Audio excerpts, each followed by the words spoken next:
Hello everyone, let's do some spelling.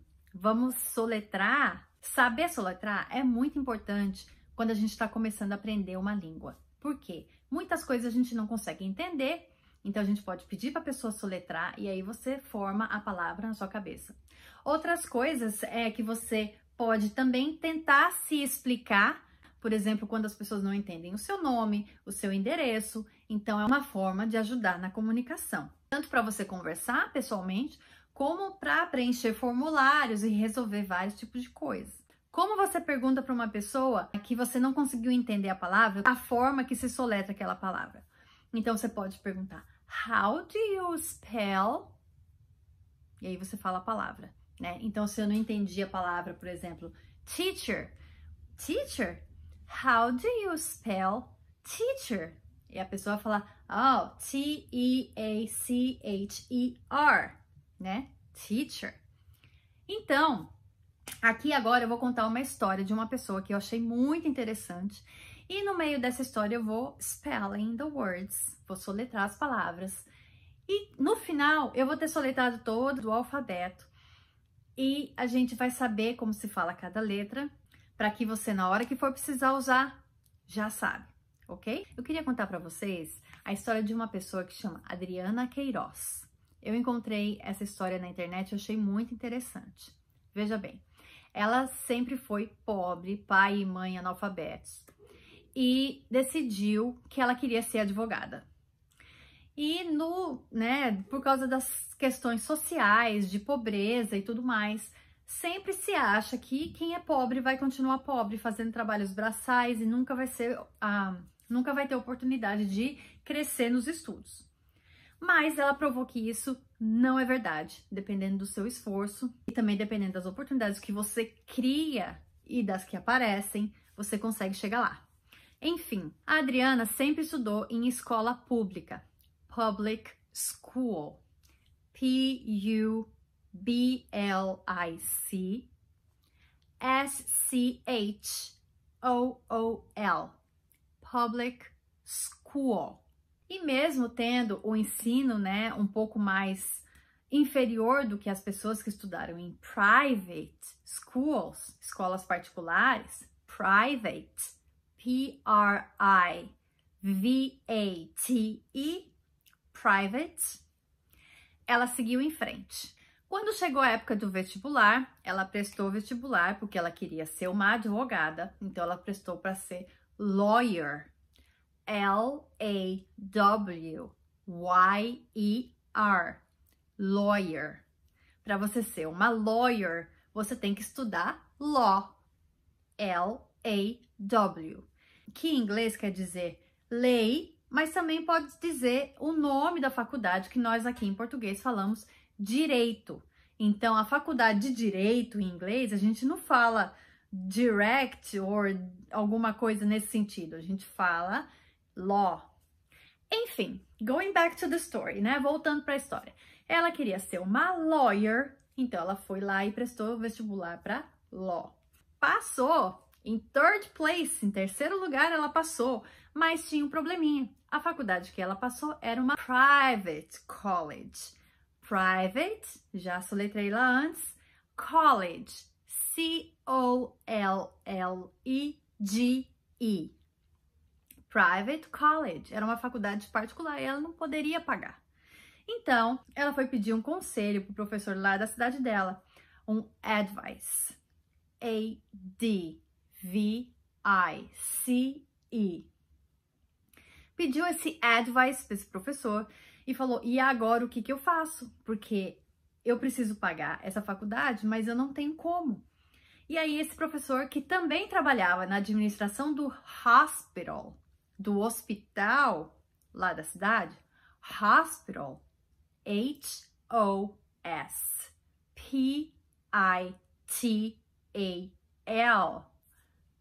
hospital, disse para ela que tinha sim uma vaga para ela poder trabalhar lá no hospital, mas que seria de faxineira. Você acha que ela disse que não? Ela disse foi sim, eu aceito. Começou a trabalhar lá como faxineira, mas aí ela encontrou dois problemas. One, é que o valor que ela recebia como faxineira não era suficiente para ela pagar o college. And two, os próprios colegas dela de trabalho faziam piadinhas com ela, do tipo, vai, ô advogadinha, vai limpar aí, força aí, né? Eles não sabiam com quem que eles estavam falando. Só uma quick thing here, uma coisa bem rapidinha. Quando você trabalha como faxineiro numa casa, você é uma house cleaner, certo? H-O-U-S-E-C-L-E-A-N-E-R, house cleaner. Quando você trabalha como faxineiro num lugar público, como hospital, escola, loja, aí você é um janitor. J-A-N-I-T-O-R.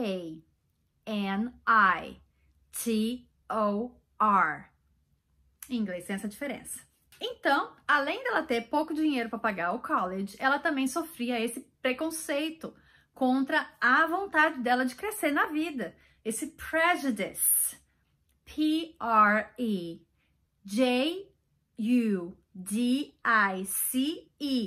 Prejudice, que é o preconceito. Então, ela worked during the day, trabalhava durante o dia, worked, W-O-R-K-E-D,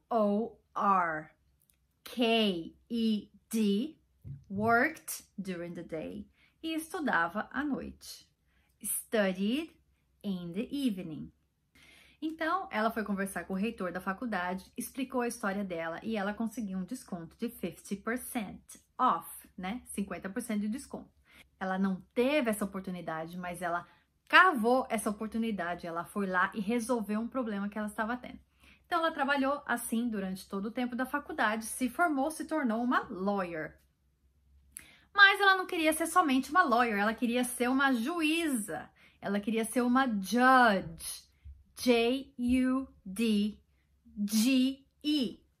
judge. E para isso, ali na cidade dela não tinha como estudar. Então ela se mudou para São Paulo e lá ela começou a fazer o curso preparatório para se tornar uma judge. Novamente, ela estava com situações também difíceis de dinheiro e aí ela pediu para o diretor como ela poderia conseguir alguma coisa, uma bolsa, something, né? Colocou ela para trabalhar na biblioteca lá da instituição, na library. L-I-B-R-A-R-Y, library. Ela estudou 7 anos, 7 years, para conseguir passar no exame, no exam. E-X-A-M, no exam, para se tornar uma judge. Agora você me diz, ela mudou ou ela não mudou o futuro dela, o future dela? F-U-T-U-R-E, future. As pessoas às vezes ficam espantadas, amazed com esse tipo de coisa, mas muitas vezes é o que você faz que pode mudar o seu futuro, não só o que acontece para você.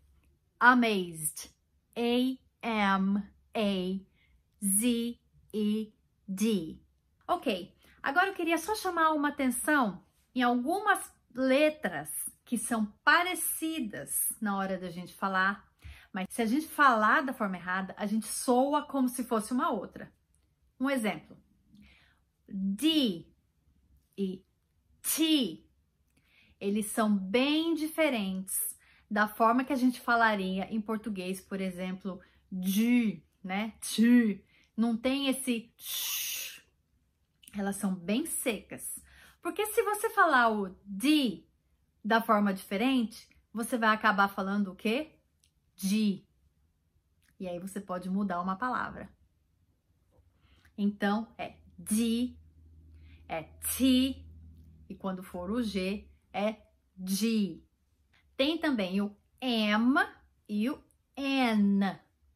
Em inglês, quando a palavra termina com M, ou quando a gente vai falar a letra M, a gente fecha a boca. Não é como em português que a gente nem presta atenção nisso. Então, M em inglês é M. M. E N em inglês é N. N. Ok? Presta atenção nessa diferença pode mudar uma palavra. Tem também a letra H e o número 8. A letra H, a gente fala H e faz esse chiado no final. H.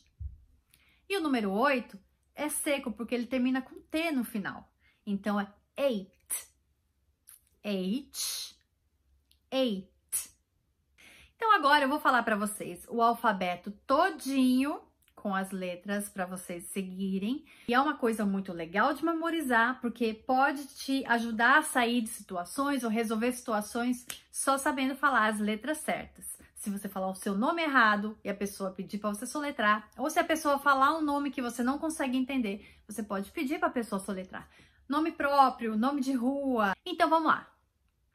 A, B, C, D, E, F, G, H, I, J, K, L, M, N, O, P, Q, R, S, T, U, W, X, Y, Z.